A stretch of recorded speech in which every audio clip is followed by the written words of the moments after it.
नमस्कार। आप सभी का स्वागत है।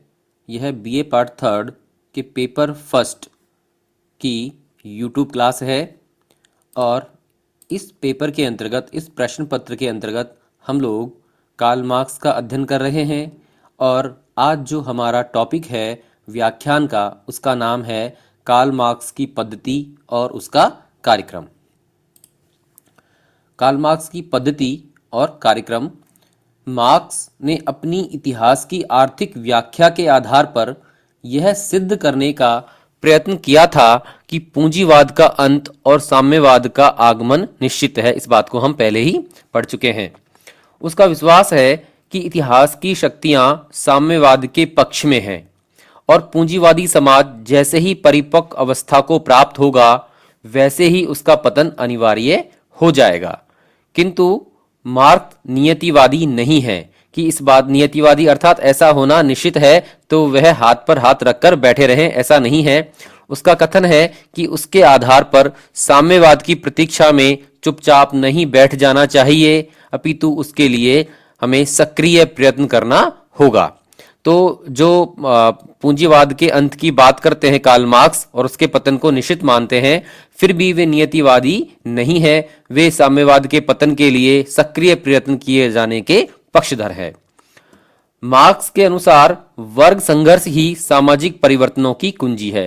ये कथन है कार्ल मार्क्स का कि वर्ग संघर्ष ही सामाजिक परिवर्तनों की कुंजी है और पूंजीवादी व्यवस्था में पूंजीपतियों द्वारा निरंतर शोषित होते रहने से श्रमिक वर्ग में क्रांतिकारी भावनाएं आ जाती हैं। अतः पूंजीवाद का अंत कर साम्यवाद की स्थापना करने की ऐतिहासिक जिम्मेदारी इसी वर्ग पर है और वही समाजवादी क्रांति का नेतृत्व करेगा। परिवर्तन की पद्धति के संबंध में मार्क्स का विश्वास था कि पूंजीवाद का अंत और साम्यवाद की स्थापना शांतिपूर्ण तरीकों से नहीं की जा सकती। जो परिवर्तन की पद्धति के संबंध में कार्ल मार्क्स का यह विश्वास है कि जो पूंजीवाद का अंत और साम्यवाद की स्थापना जो है यह शांतिपूर्ण तरीकों से संभव नहीं है। पूंजीपति कभी भी अपनी इच्छा से संपत्ति और उत्पादन के साधनों पर से अपना स्वामित्व छोड़ना नहीं चाहेगा। इन साधनों पर उसका अधिकार समाप्त करने के लिए कार्ल मार्क्स बल और शक्ति के प्रयोग को आवश्यक मानते हैं।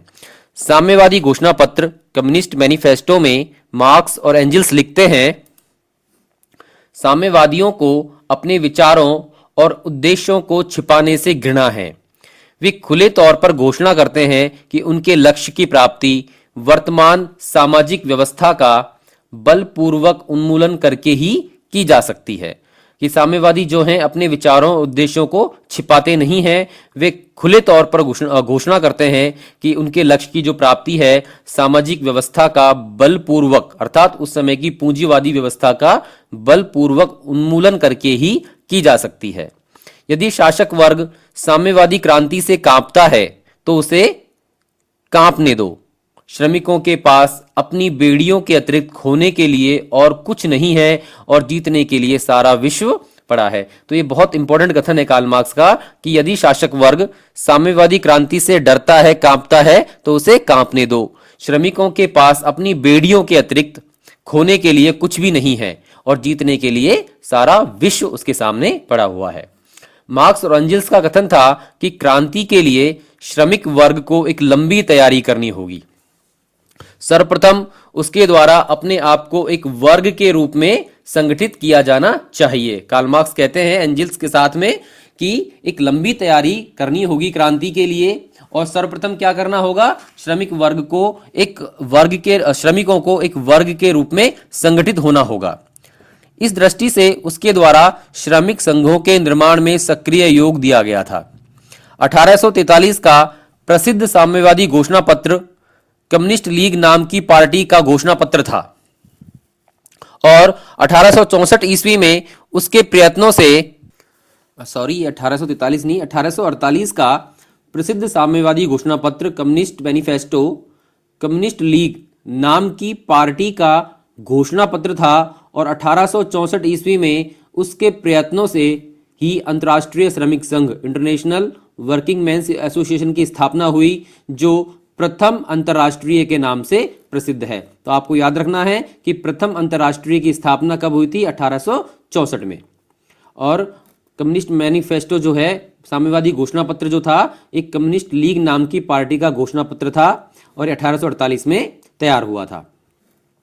श्रमिक वर्ग के द्वारा चेतना जागृत कर और विशाल संगठनों की स्थापना कर राष्ट्रीय अंतर्राष्ट्रीय स्तर पर संघर्ष चलाया जाना चाहिए। मार्क्स अपने कार्यक्रम में क्या कहते हैं कि श्रमिक वर्ग के द्वारा वर्ग चेतना जागृत कर और विशाल संगठनों की स्थापना करनी चाहिए और राष्ट्रीय और अंतर्राष्ट्रीय दोनों स्तरों पर संघर्ष चलाया जाना चाहिए।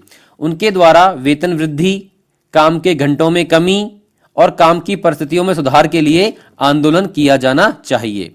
इन आंदोलनों से श्रमिक वर्ग को कुछ सुविधाएं तो प्राप्त होंगी ही, किंतु इन आंदोलनों का महत्व सुविधाएं प्राप्त करने की दृष्टि से नहीं, वरन इस दृष्टि से है कि इन आंदोलनों के द्वारा श्रमिक वर्ग को पूंजीवादी व्यवस्था के विरुद्ध अंतिम संघर्ष के लिए तैयार करने का कार्य किया जाता है। ठीक है, तो कहते हैं कार्ल मार्क्स कि श्रमिकों को अपने वेतन की वृद्धि, अपने काम का जो समय है, काम के जो घंटे हैं उनमें कमी करने के लिए और काम की परिस्थितियों में सुधार के लिए आंदोलन करते रहना चाहिए। और इन आंदोलनों के द्वारा श्रमिक वर्ग जो है पूंजीवादी व्यवस्था के विरुद्ध अंतिम संघर्ष के लिए तैयार होता है। श्रमिक क्रांति की सफलता के लिए मार्क्स का निर्देश है कि प्रत्येक देश में श्रमिकों के द्वारा समाज के अन्य सभी वर्गों को संघर्ष में अपने साथ लेकर चलने का प्रयत्न किया जाना चाहिए। श्रमिक क्रांति की सफलता के लिए कार्ल मार्क्स क्या कहते हैं कि प्रत्येक देश में श्रमिकों के द्वारा समाज के अन्य सभी वर्गों को, जो शोषित वर्ग हैं अन्य सभी, उनको अपने संघर्ष में साथ लेकर चलना चाहिए। मार्क्स का यह विचार उसकी व्यवहारिकता का परिचय देता है। मार्क्स की कुछ रचनाओं से यह संकेत मिलता है कि वह हर अवस्था में क्रांति और बल प्रयोग को आवश्यक नहीं मानता था। उसकी कुछ रचनाएं ऐसी भी हैं जिसमें यह बात के संकेत हमें मिलते हैं कि वह हर अवस्था में क्रांति और बल प्रयोग का समर्थन नहीं करता था। अपने बाद के जीवन में वह यह सोचने लगा था कि शक्ति प्रयोग के बिना भी पूंजीवादी व्यवस्था को समाप्त किया जाना संभव है। 1872 ईस्वी में हेग के अंतर्राष्ट्रीय सम्मेलन में मार्क्स ने कहा था, हम इस बात को स्वीकार करते हैं कि विभिन्न देशों की संस्थाओं, आचार विचार और रुचियों को भी ध्यान में रखा जाना चाहिए और हम इस बात से इनकार नहीं करते कि इंग्लैंड और अमेरिका की तरह के ऐसे देश हैं, और यदि मैं आपकी व्यवस्था को अच्छी तरह समझता तो मैं हॉलैंड को भी उसमें सम्मिलित कर लेता, जहां की श्रमिक शांतिपूर्ण तरीकों से उद्देश्यों को प्राप्त कर सकते हैं, किंतु सब देशों में ऐसा नहीं हो सकता। कहने का तात्पर्य यह है कि अगर कुछ देशों की संस्थाएं, आचार विचार और रुचियां अलग तरह की हैं, जैसे कि इंग्लैंड और अमेरिका, और उसमें वह हॉलैंड को भी शामिल करना चाहता है, तो वहां शांतिपूर्ण तरीके से भी शांतिपूर्ण तरीके से भी मार्क्स अपने उद्देश्यों की प्राप्ति की एक संभावना देखता है, लेकिन कहता है कि सभी देशों में ऐसा नहीं हो सकता। इस प्रकार कुछ देशों में उसके द्वारा शांतिपूर्ण तरीकों से पूंजीवाद के अंत की आशा की गई है, किंतु यह बात अपवाद स्वरूप ही है और सामान्यतया उसका यही विचार है कि पूंजीवाद के विनाश हेतु बल प्रयोग और क्रांति जरूरी है। मार्क्स के शब्दों में, बल एक नवीन समाज को जन्म देने वाले प्रत्येक पुराने समाज की दाई है। ये कथन इंपॉर्टेंट, आप याद रखिएगा कि बल यानी शक्ति एक नवीन समाज को जन्म देने वाले प्रत्येक पुराने समाज की दाई है। ठीक है, तो ये कार्ल मार्क्स की पद्धति और कार्यक्रम के बारे में विचार थे। अब देखते हैं उसकी पद्धति, कार्यक्रम की एक बार आलोचना हम देख लेते हैं कि कार्ल मार्क्स की जो पद्धति, जो कार्यक्रम है, पद्धति है, उसकी क्या आलोचना की जाती है। पहला, हिंसा और रक्तपात का मार्ग अनुचित है। कार्ल मार्क्स अपने दर्शन में क्रांतिकारी पद्धति पर अत्यधिक जोर देता है, जिसे आलोचकों द्वारा अनुचित कहा गया है। यह आवश्यक नहीं है कि क्रांति के मार्ग को अपनाने से वांछित लक्ष्य प्राप्त हो ही जाए। हिंसा को अपनाने का परिणाम असभ्यता और बर्बरता होता है, और इस बर्बरता के आधार पर एक शांतिपूर्ण, न्यायपूर्ण तथा व्यवस्थित समाज की स्थापना नहीं की जा सकती है। लास्की कहते हैं कि पूंजीवाद का अंत साम्यवाद में न होकर ऐसी अराजकता में हो सकता है जिससे साम्यवादी आदर्शों से असंबद्ध कोई निरंकुशवाद निकले। अर्थात पूंजीवाद के अंत के बाद साम्यवाद के स्थान पर ऐसी अराजकता स्थापित हो सकती है जिसका साम्यवादी आदर्शों से कोई भी संबंध ना हो, ऐसा लास्की के विचार हैं। पोपर का कहना है कि व्यवहारिक राजनीति के दृष्टिकोण से हिंसात्मक क्रांति की भविष्यवाणी मार्क्सवाद का संभवतः सबसे अधिक हानिकारक तत्व है। मार्क्स की धारणा यह है कि उचित साध्य की प्राप्ति के लिए सभी प्रकार के साधन अपनाए जा सकते हैं, किंतु राजनीति को नैतिकता से पृथक करने का यह विचार स्वयं साम्यवादी व्यवस्था के लिए अत्यधिक अनिष्टकर है। कि उचित साध्य की प्राप्ति के लिए सभी प्रकार के साधन अपनाए जा सकते हैं, यह विचार हानिकारक है। जोसेफ ई डेविस ने मार्क्स के विचारों की इस त्रुटि के संबंध में कहा है, यह एक गंभीर और मूलभूत त्रुटि है जिससे वर्तमान सरकार को सदैव ही खतरा या भय बना रहेगा। पद्धति की दृष्टि से तो मार्क्स की विचारधारा निश्चित रूप से दोषपूर्ण है और इसकी तुलना में प्रजातांत्रिक या विकासवादी समाजवाद का मार्ग निश्चित रूप से अच्छा है।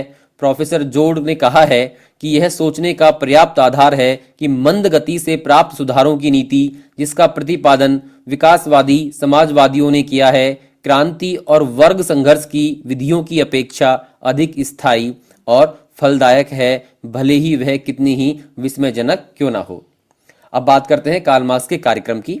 अपने लक्ष्य की प्राप्ति अर्थात पूंजीवाद का अंत करके उसके स्थान पर साम्यवादी समाज, अर्थात साम्यवादी समाज कैसा है, जो वर्ग विहीन है और राज्य विहीन है। न तो उसमें कोई दो परस्पर विरोधी वर्ग होते हैं और वर्ग नहीं होते, इसलिए उसमें राज्य की आवश्यकता भी नहीं होती। इसलिए साम्यवादी समाज कैसा है, वर्ग विहीन और राज्य विहीन समाज की स्थापना के लिए कार्ल मार्क्स के द्वारा जो कार्यक्रम बनाया गया है उसके 3 चरण हैं। पहला चरण है पूंजीवादी व्यवस्था के विरुद्ध क्रांति, उसके बाद क्या है, सर्वहारा वर्ग के अधिनायकवाद की स्थापना, और अंतिम क्या है, राज्य विहीन और वर्ग विहीन समाज की स्थापना। तो ये मार्क्स की पद्धति और कार्यक्रम के बारे में हमने एक जानकारी प्राप्त करी, और इस प्रकार की छोटी छोटी बातें जो है कार्ल मार्क्स के संबंध में उसके संपूर्ण राजनीतिक दर्शन को समझने में हमारी सहायता करती हैं। टॉपिक यहीं समाप्त होता है।